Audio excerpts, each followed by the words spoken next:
Mhm, mhm. Great, very great. So, when you chose your fellowship, you looked for what kind of mentorship was there. So it was really so this is a good advice for everybody here. Like I'm searching for a fellowship.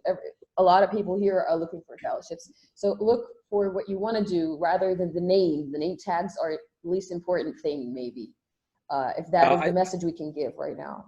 I agree. I mean, it's a combination of things. Obviously, I know that people want to go and learn how to do surgery and have a lot of hands-on, which I think is important, of course. Mm-hmm. But it's always a mix. It's always a mix about what you can, the mental cognitive part about learning Mm-hmm. to become excellent. And Mm-hmm. I think too often trainees are too much are focused on just the physical skills, which most people at your stage are going to have good physical skills in terms of surgery, but what is the challenge is a problem with regards to the thinking part of it, which I think is lacking in many of our approaches. And so Mm-hmm. if you find someone the problem is, how do you know who someone is? Even if you see me over the internet, I could be very different than when you work with me in person. Ask my fellows, I probably am, right? So it's always hard to know. So talk to other people who've been through fellowships, talk to people who've been through that, and expose yourself as much as you can. You could be influenced by somebody just meeting them for 1 hour even.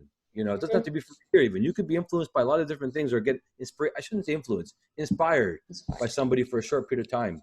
Which brings me And to so, my next thing, the inspiration here. Yeah. perfect. I So, didn't know you had the slide. Exactly. like, it's a good segue for me here. So, I like this quote about inspiration. And it goes for not only inspiration, about entrepreneurship and everything. We hear a lot about entrepreneurship.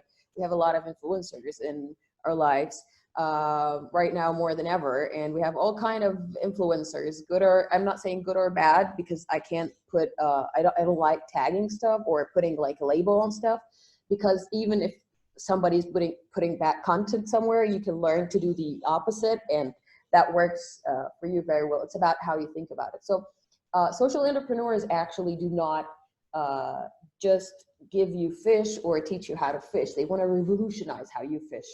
And I believe at some point in your career as an ophthalmologist, as a physician, as a surgeon, there is some hunger for the new, especially in ophthalmology, because it is an ever-evolving industry. It is what is not yet discovered is more than what is already discovered. And as you said before, we're still not there as in glaucoma. I guess the same thing is going to be said about any other specialty in ophthalmology. So what inspires you to revolutionize our industry, to create more? Is it the deficit of something, or is it the abundance of other thing, or is it a combination of both? Well, boy, you have such good questions. I think you probably have better answers than I do. I think just considering what you've thought about, and yeah, I think we've all been inspired. I think one of the most amazing things is to be inspired and to inspire other people, right? If you can inspire one person, it's such a great feeling that you are able to maybe give someone a lift in something. So just even that alone is such a wonderful aspiration to be able to inspire people. And I think I totally agree. I think this is a great quote. It's not just about just the physical action to do something. It's changing the way we look at something, changing the way we look at and address things. And so I would suggest that maybe we just take ourselves out of even just the I want to revolutionize cataract surgery, but there's much more than that. We can revolutionize civilization beyond the physical doing of cataract surgery, depending on how you look at it. So I think that when it comes to for me at least, inspiration, I think what I love to see is people and people who think they couldn't do something, or underdogs become successful. And so I think everyone has to have an inspiration. Yes, for me, it's been the ability to let people who maybe don't have voices have voices. People who are underdogs speak out. People who are maybe in a difficult situation go beyond that. I have a very big interest in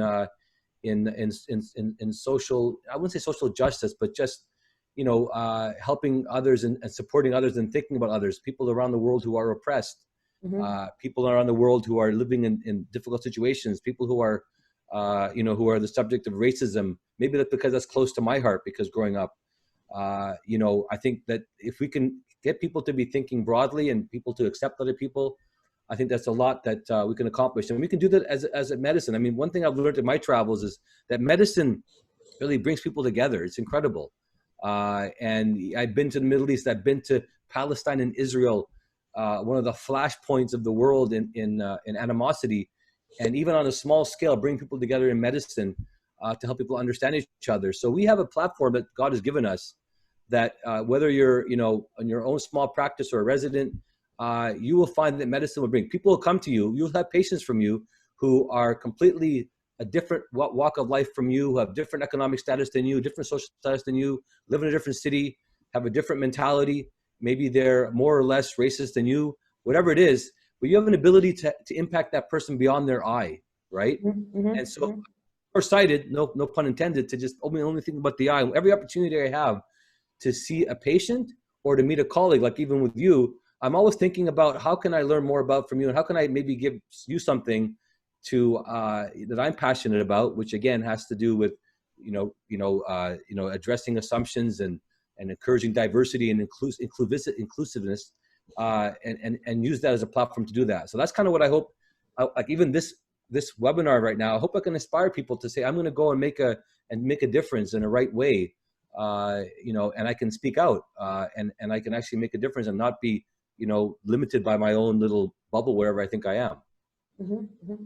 Well, also, these times, I believe we can have some inspiration from these times, because if it wasn't for COVID-19, we wouldn't be able to do this, I guess. I'm always saying we have to count our blessings, and something I reflected upon when I finished my residency, it was like a couple of years ago, not very long ago, that I love what I do because I have the ability to change myself and extend that change to others.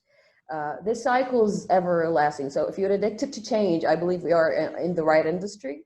And we're hoping that it's the right kind of change, not the other way around. I think that you make a good point. I mean, and I don't know, because only God's the best judge, but I mean, I hope we do things for the right reason. Mm-hmm.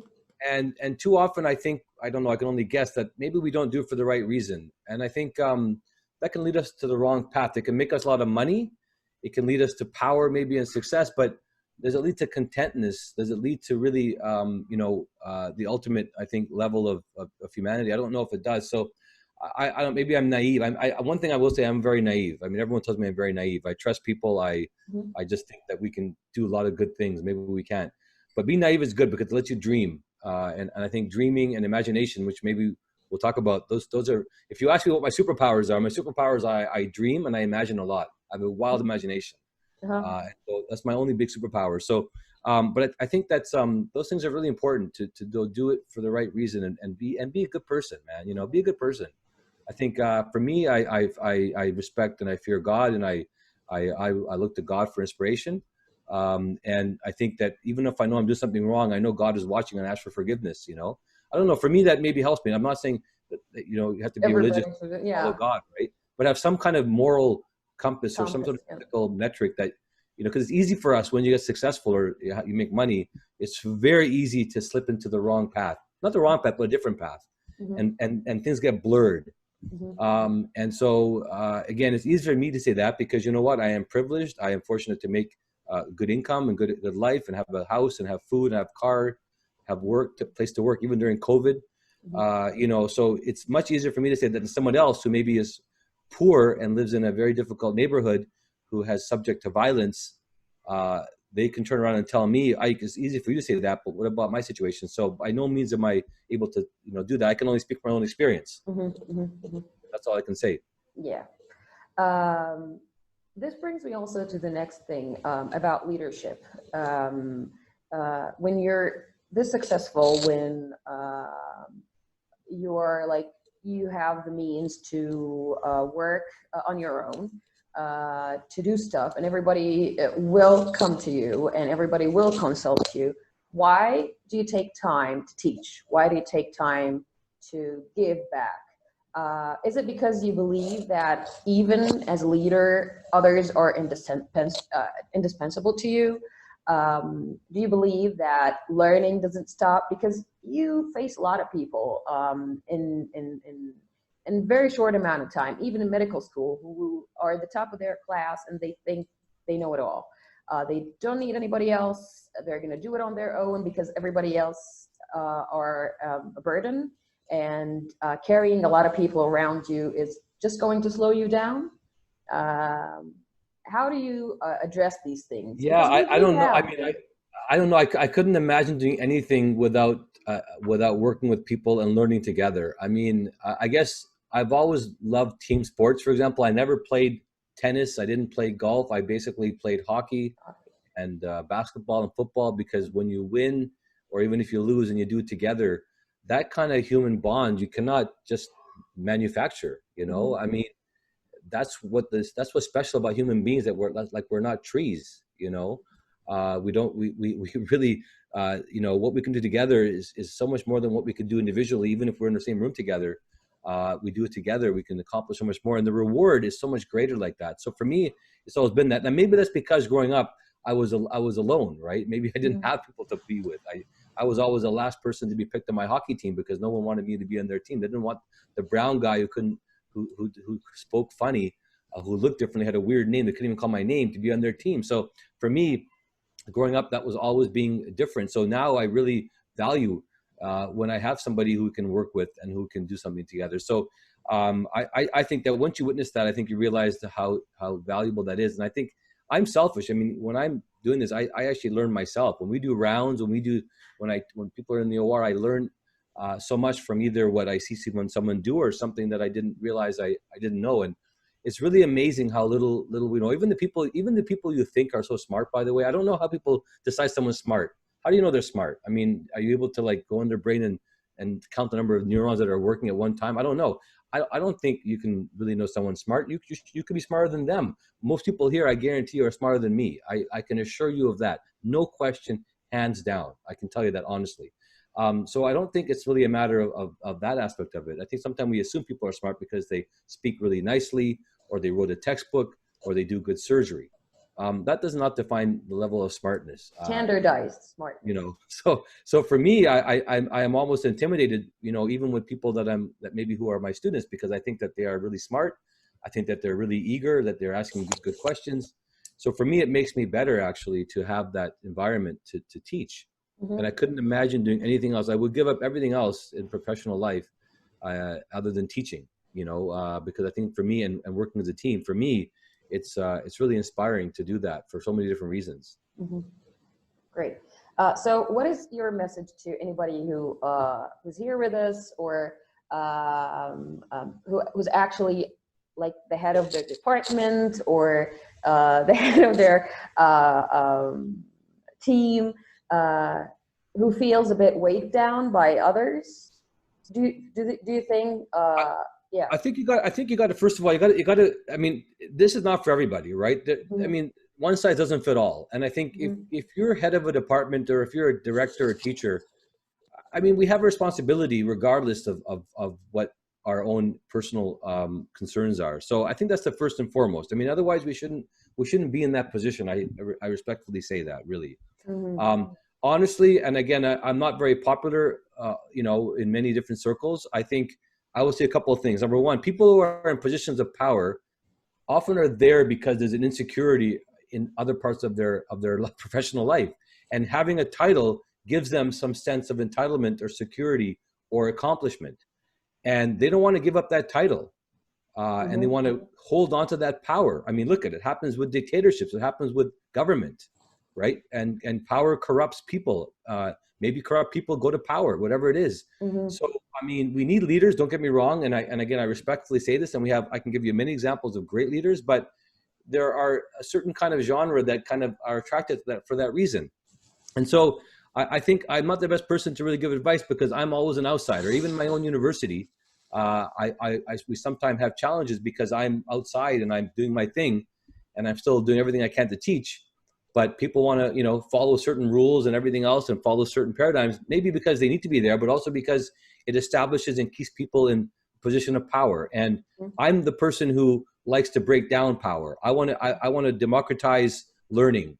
The internet allows us to do that. The internet has caused learning to become, to have an equality of learning, right? Exactly. Yeah. Quality of experiences. You know, there was a day where, you know, and I sit on editorial boards, right, of big journals. So I don't want to, I think there's a role for that, but it's hard to get yourself published, for example, right, in a journal. But if you put together a good video or a good paper, you can go out there on the internet and publish it, and it'll get more views than anything in a peer-reviewed journal. And so the impact factor is changing. Impact factor now has become a different medium. And so I think we need to, you know, this is a great opportunity for you. I was lucky. See, I grew up just when, when I basically kind of was out there in practice when internet was growing and YouTube was out there. And I was early on in my career putting things out there. And I was lucky to have technology to do that. It allowed the democratization, so to speak, of learning to have it spread amongst everybody. And so, you know, I think that going back to your first question, I think I would really say that some people aren't going to change, and you have to kind of conform, because otherwise you're going to get kicked out of your program, or you're going to fail, or you're going to not get experience. So you do have to basically fake it. You fake it till you make it, honestly. And you smile and you do everything else, but in your own heart, you do your thing you have to do. You have to basically be who you are. And I hope that you'll find good mentors in or outside your program, because that's what we need, again, to grow and to flourish. And I think those who don't want to teach a lot or anything, I would say that don't be afraid. I think there's probably a fear that maybe your weaknesses will be exposed. Maybe the students will ask you a question that you don't have the answer for. Maybe they'll see you have a complication. And so don't be afraid. We all fail. We all make mistakes. We all, go the wrong path. I mean, it's human nature, and it's nothing to be ashamed about. I make mistakes all the time. I struggle every time. I mean, you see me smiling here in the camera and everything else, but you know, when the camera's off, I have my own struggles, right? As far as life, as far as challenges, as far as hardship, and it's only natural. And I see my failures in front of me, and I have to kind of deal with those. So maybe we only see people like, you know, oh, in the greatest light, and though this person has everything in their life, but we all have that. And so it's okay to fail. And I think teachers should be willing to fail and not be afraid to show that. Great. Well, you said something about conformity as well, which is something I want to talk about. That I believe personally that you're courageous enough if you do not conform. But as you said, at some point in your life, you have to conform in order to get past through some milestones in your life.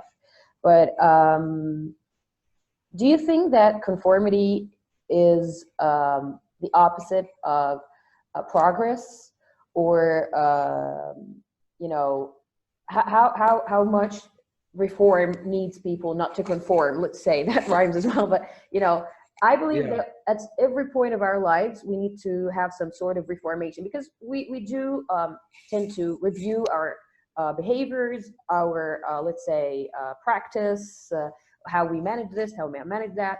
And I know we need to abide by some guidelines, but how much did this non-conformative way of thinking led you to do more good than go into you know, let's say malpractice? Because some people say if you don't go and follow the guidelines by the book, you're gonna you know, have many pitfalls. You're not gonna be able to manage your patients as well, as good as you're supposed to.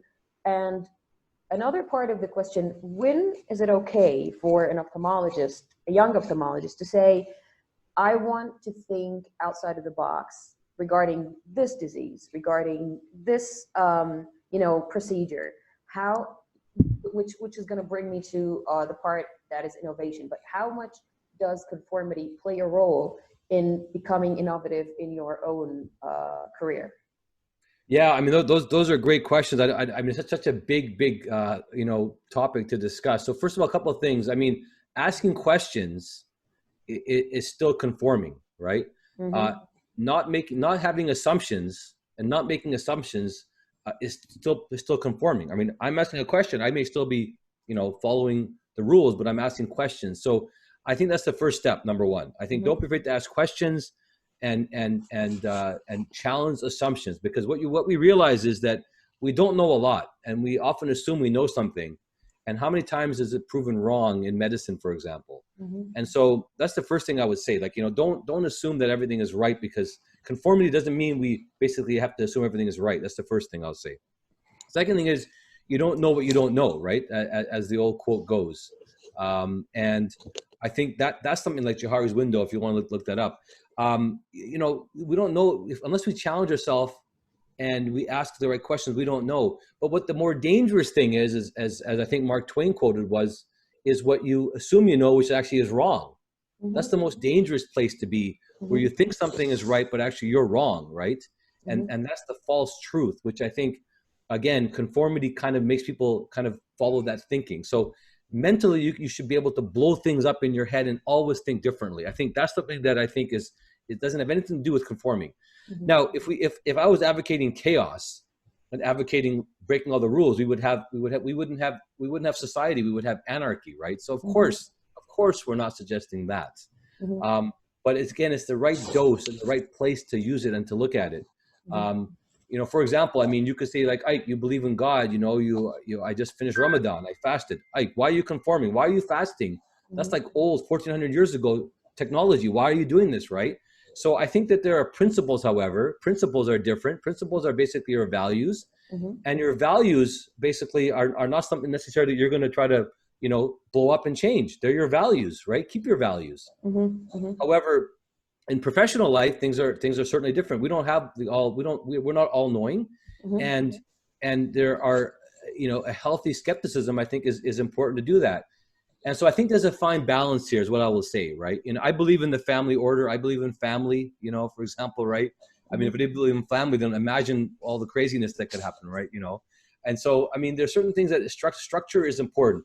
I wouldn't be able to do what I do in terms of, I guess if you want to call it innovation, if I didn't have structured innovation, if I didn't have a way to think and to have my ideas flow and to find the right, people to work with and project manage, I wouldn't be, execution is so critical to innovation. You can have a great idea, but if you can't execute on it, it's going to fail. So this is the balance that's in there that I think we're always fighting and we're always challenging. So have the internal battle in your head, but have a structure in terms of how you would then lay it out. And I think, the last thing I'm going to mention is that, especially, and I guess maybe different generations think differently, but I don't like when people are like rebellious and cocky. I don't like that. To me, it's a turnoff.